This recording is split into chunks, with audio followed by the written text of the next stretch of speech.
So if we're going to do an admiral, if we're going to do a big military leader, yeah, I could create a new guy, sure. But what about Thrawn?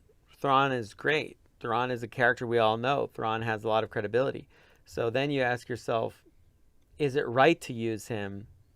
And can we use him in a way that's similar to the books?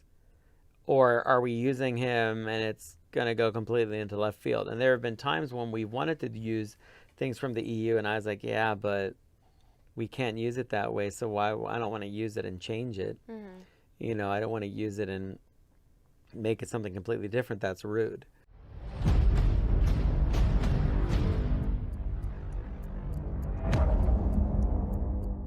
G'day guys and welcome to Raging Rhino. We are now at the halfway point of the Ahsoka series, episode 4.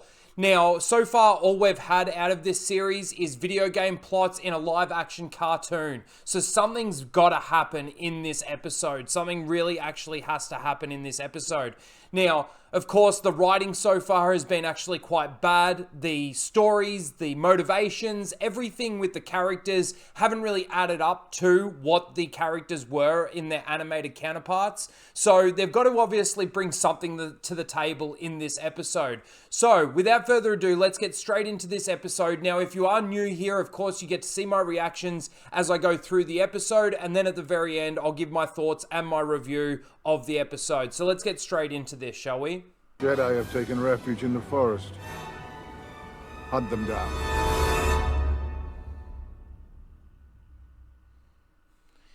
I like there how he mentions the Jedi have taken refuge and hunt them down. Sabine isn't a Jedi. She shouldn't be and she never should be. And I really feel like they're going to make her one by the end of this season. Or at least make her Force sensitive, which again is a complete retcon and ridiculous lore. Disney Star Wars canon. Yay! And allowing Thrawn's return as heir to the Empire. Oh, there it is.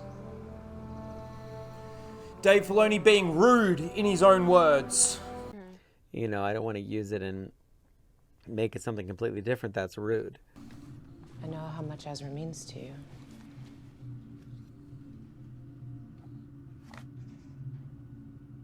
Sometimes. Oh my god, will you speed this dialogue up? Our personal I'm surprised Ahsoka couldn't sense anything going on outside. Beskar! Stay together. You always did better that way, in my opinion. What's the bet they're not gonna stay together? Hey, at least Sabine was being a Mandalorian. So hang on, is Hera not allowed to leave without authorization in her own ship? Like, okay. It's just a bit strange to me that she can't actually just jump in her ship and go leave. Like, just leave. I mean, that's what she's doing, but to say that she can't leave without authorization, isn't that a bit tyrannical? Mom, how come I have to do what I'm told and you don't? And why is she taking Jason with her? Wouldn't it be safer to leave Jason with the fleet? Watch the seals clap because it's the ghost! I know what that is! Hang on a second. I didn't think she had authorization and she's taking a squadron of X-Wings with her? Like, okay, she should at least be just going by herself if that's the case. To take a squadron of X-Wings with her is a bit ridiculous. You know... Space Miyagi! We've only got one X-Wing pilot in the entire Mandoverse! Space Miyagi! Fucking hell! Man, you could have at least created another pilot. You could have at least created another squadron leader. Oh my god. This is what makes the world or the universe that they've created so damn small. This guy. This guy. Oh man. Just hire another fucking actor. Oh, you can't because you've got a strike on. Jesus Christ. Once a rebel, always a rebel. Oh, gay. 2, 1. Look, all new pilots. You could have just switched him out and had another pilot. Going somewhere? Oh, man. Somebody say something. Are we gonna find out who he is? Ahsoka, why didn't you take off his leg when he did that stupid little kick? That kick there. She should have just taken off his leg. And she's not very good. She can't even deflect a bolt back at her. Hey, the Force. That's right, that's the thing.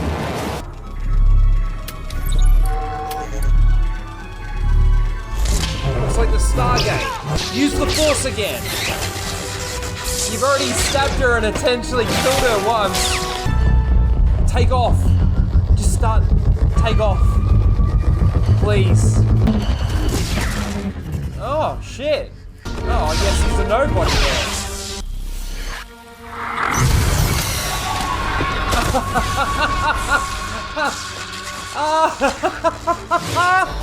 I'm sorry. I'm sorry. I'm so sorry. That's just...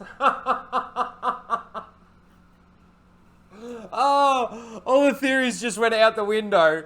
It's a bloody Night Sister fucking created magical creature. Oh, wow. Well, even I was wrong. Oh, shit. Okay. Now, Ahsoka helps Sabine against a Force-sensitive, Force-wielding person. Come over and help Sabine. I guess that's the next step, right? Go! Get the map! What? No, Ahsoka, stay. You've got this. Oh my god, no, I gotta stop. First of all, the droid's saying that they're gonna stay together, and they obviously don't. Sabine is fighting a Force-sensitive. A Force-wielding Dark Jedi. And she says that she's got this. She's already been Force-pushed into a tree. And Ahsoka runs away? Wouldn't it be quicker and easier for both of them to take her on? Come on. Come on. That's ridiculous. And Ahsoka just runs away? Even if Sabine says that, Ahsoka should be, no, we'll take her together. And then we'll go together and get the map. Oh, that's ridiculous. Don't ask questions. Just consume product and then get excited for next product. Fucking ridiculous. Stab her again, Shin. Kill her this time. Correct. Should be over right there. Oh my god, take your time some more. Oh. Come on, hurry up! Oh, slow it down again. I'm trying to make it so meaningful. Fucking just get into it. You don't have time, Ahsoka. You need to get the map before they download all the coordinates. Hurry up! Come on, Balin, fucking kill her. How long until we receive the final coordinates? Well, you can see how fast it's going. Hey, the Force! Oh, this should have been over ages ago. Gee, how long are these guys fighting for? Oh, her Beskar saves her ass again. You have no power. Yeah, so you should have fucking taken her out ages ago. Sweet. Oh, dark side Ahsoka. Kill her, Balin. Oh, use the Force. Kill her. Yes! No!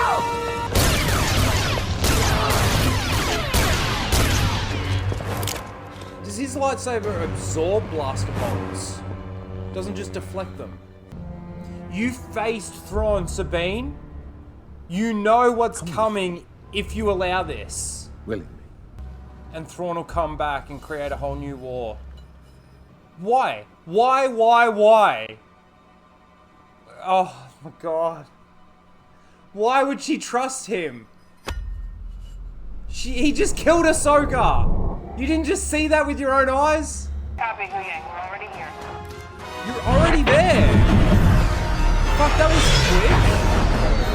Hyperspace teleportation, engage. What can you tell me?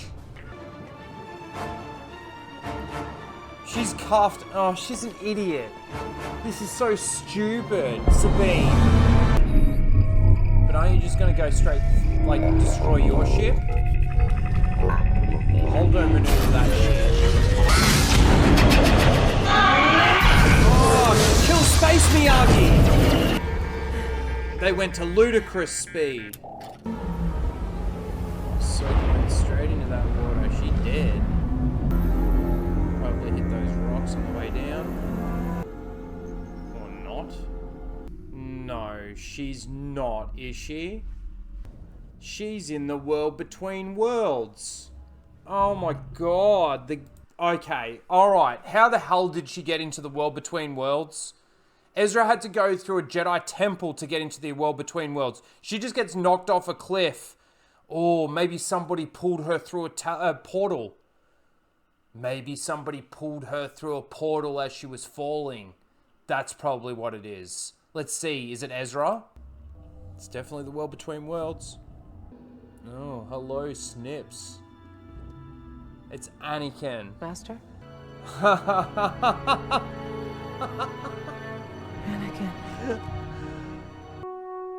Where's his scar? And that's the end of the episode. And we get the Vader theme. Okay. Alright, I gotta... so somehow, this is the only explanation for how Ahsoka is in the world between worlds right now. I've got to just start off with this because it's pretty crazy to me to think that she's actually in the world between worlds from being knocked off that cliff. So somebody had to have pulled her into the world between worlds. Somebody's found their way into the world between worlds. Now, that somebody seems to be Anakin right now. But I don't know whether or not it is. And is this real? Like, that's got to be the question. Is this real? Now, I guess in Star Wars, Disney Star Wars canon, this all makes sense somewhere along the line, right? Without any explanation or anything like that, I wonder if we will get any explanation. We seem to not get any explanation moving forward for any of the questions that we've already attained. But now this just opens up the door to even more questions. Hello, Snips. So, I'm just wondering whether or not this actually is Anakin here. I guess his scar's there, but again, it's moved again. So, yeah, whatever. What is this? What is this? I can already foresee what's going to happen out there with all the Disney Star Wars seals and shills and everybody that's going to be saying that this is the best episode. It's all because, first of all, there's a cameo, right? We get a Hayden Christensen, Anakin Skywalker, a beloved character cameoed in this episode. So that's where we're going with this and why people are going to react so highly and praise this episode so highly. But a lot of people are going to forget about the stupid that we got throughout this entire episode from beginning to this point. Like why Ahsoka didn't help Sabine with Shin. They could have taken her out together before they go and get the map. Now, yeah, they didn't know how much time they had before they obviously got all the coordinates to the map, but there would have been plenty of time because in the time that Ahsoka goes, talks to Baylan, has the slow, samurai fight, I guess. This is, again, what they're going for, this samurai feel. But this slow-ass fight, and all that goes forever. And the whole time that's going for, Sabine and Shin are still fighting that entire time. Until, obviously, Ahsoka sees Shin, thinks that Sabine is dead, takes Shin out. Baylan takes Ahsoka out after Ahsoka obviously sees Sabine and tells her to destroy it, and she disobeys her master and then ends up giving the map back to Baylan so that they can bring back Thrawn. Yes, okay, you could say that Baylan manipulates Sabine in thinking, we're going to bring back Ezra and this is all you want, so, give me the map back and we'll bring back Ezra and we'll do it together. But she's also got to know she faced Thrawn. Ezra sacrificed himself to get rid of Thrawn.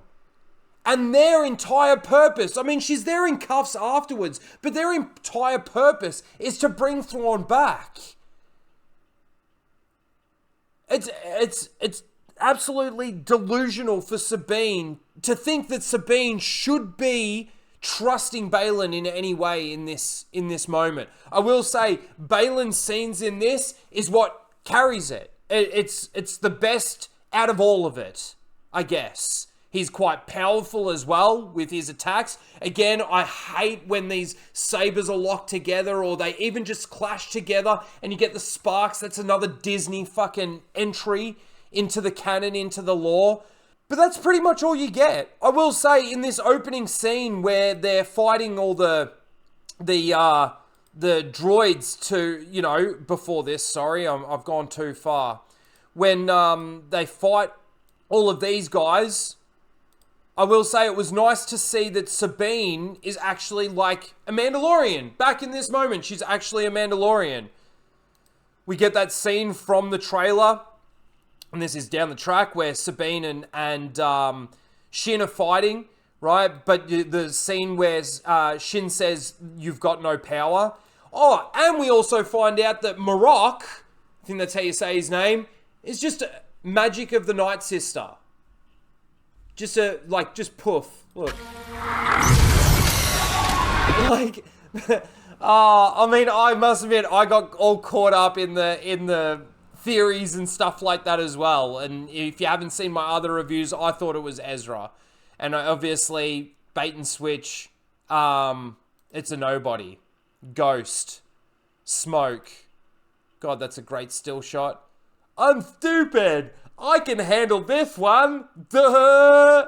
Duh. Looks so dumb. And then the whole thing, like, this is the thing though, is that there's a lot of stupid that happens throughout this episode. I will say, it is the best episode out of all of them so far. But that's because there's not a lot of dialogue. There's a lot of fighting going on in this episode. When there is dialogue though, it's like, come on, can we stop being stoic all the time? Can we just actually have a normal conversation? You know, there's this scene here.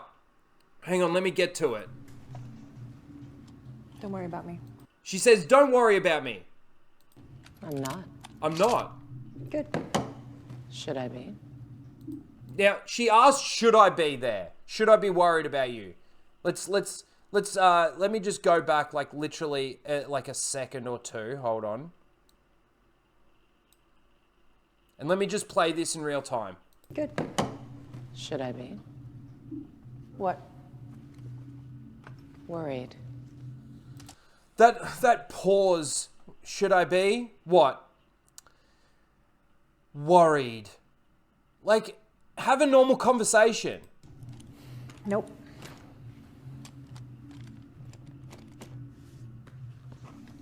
I know how much Ezra means to you. Even that pause there. She's like, nope. And then she waits like 5 seconds, 10 seconds, maybe not that long, but she waits a few seconds and I know how much Ezra meant to you. Anyway, it's just the dialogue and it's just, they're trying to make this whole thing so important.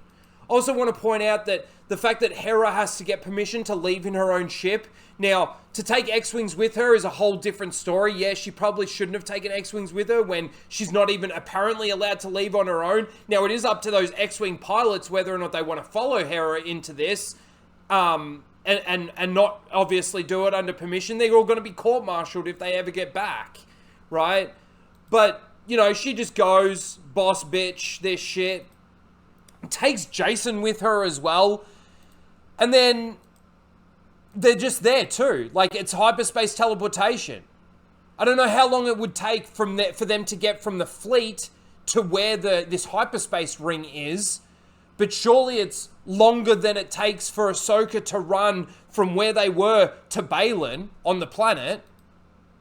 You would think. So anyway, again, like I said, there seems to be a lot of stupid that happens in this episode. The conversation that takes place between Ahsoka and Balin in this scene, it's not too bad, I guess. Other than the fact that, here we go, another Jedi survivor of Order 66, and that not being a problem in itself, but the fact that he even knows who Vader was as Anakin is a massive problem for me. It was never, ever... And now look, I'm essentially referring to the EU here, But the EU novelizations of the movies isn't necessarily decanonized with everything else, right?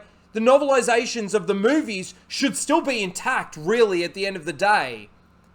But based on the only two people in the galaxy that ever knew, moving forward, that Vader was Anakin, was Vader himself and the Emperor.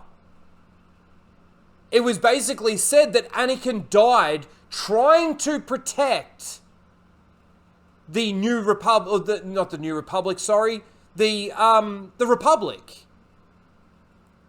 You know, he was on the side of Palpatine and he died at the hands of the Jedi. And now Vader is his new enforcer. It was never supposed to be widely known that Anakin was Vader or Vader was Anakin or anything like that. So here we go, another character that just knows that. Baylan, like I said, seems to be powerful. They need to get the right coordinates, obviously, for the hyperspace jump from one galaxy to another. And this, like I said, while I was doing my reactions, reminded me of Stargate. You know, they've got to lock in all the different symbols to get to the right destination. Ahsoka gets the map off the thing, and obviously it hurts her and weakens her. And Baylan basically just takes advantage of that and then throws her off the cliff. And then Sabine gives the map back to Baylan because he manipulates her, which again doesn't make any sense if you use Rebels as your platform for this character. It's so stupid. It's honestly stupid. And this is the thing though too, is it's like I said, none of this is going to matter in people's eyes. They just blindly seal clap this shit, right? It looks like they did a little bit of a holdo maneuver as well. It looks like the only two people that survived that hyperspace jump and the ring going around them, and that's the only thing, obviously took out all the X-Wings except for Space Miyagi and Hera. Lucky, isn't it? Lucky. Just lucky. And then Ahsoka ends up in the world between worlds somehow. Must have been pulled through by this Anakin, possibly this fake Anakin. And I'm predicting that the next episode we're going to see possibly the fight on Mustafar. I mean, who knows? What is the world between worlds now? Based on my understanding of the world between worlds, and I've explained this a million times, that's not how the world between worlds works. Ezra got into the world between worlds sorting out a puzzle on the temple, being able to get in there and save Ahsoka. Ahsoka just falls off a cliff and ends up there. Is that going to be explained? No, it doesn't look like she's anywhere near a portal here. And then Anakin. Seals clap. Seals clap. Anyway, that's it, really. All I have to say is at the end of my last review, I played a little clip, and I might play it at the end of this one as well, where Dave Filoni talks about how rude it is to take things from the EU and use them in a way that they were never supposed to be used. And of course, you get the line in this, the heir to the Empire. Obviously, there's no EU canon about the world between worlds or Anakin coming back and saving his apprentice or in any way, shape or form or anything like that. But this is just rude. This is just, in Dave Filoni's own words, rude. And that's all I have to say about that. Seals clap all you like. This is another garbage episode. It's the best out of all of them, but it's still a garbage episode. And all you need is your cameos. It's so funny. When we were going through the Andor series, and you had the people out there that are just saying, oh, you just don't get it. You just need your childish stuff. You just need your lightsabers and your force powers and stuff like this to enjoy it. All you need is your cameos and your lightsabers and your force powers, and all the other plot points that should make sense, that don't make sense, don't matter to you. So clap your way through it all you like. Anyway, that's my thoughts on the episode. Let me know what you thought of the episode. Have we got any theories moving forward? Let me know in the comments below. Please don't forget to like, share, and subscribe. And we'll see you next week for episode 5, where Ahsoka and Anakin duel it out. Later, guys. But what about Thrawn? Thrawn is great. Thrawn is a character we all know. Thrawn has a lot of credibility. So then you ask yourself, is it right to use him? And can we use him in a way that's similar to the books? Or are we using him and it's going to go completely into left field? And there have been times when we wanted to use things from the EU, and I was like, yeah, but we can't use it that way, so why? I don't want to use it and change it. Mm-hmm. You know, I don't want to use it and make it something completely different. That's rude.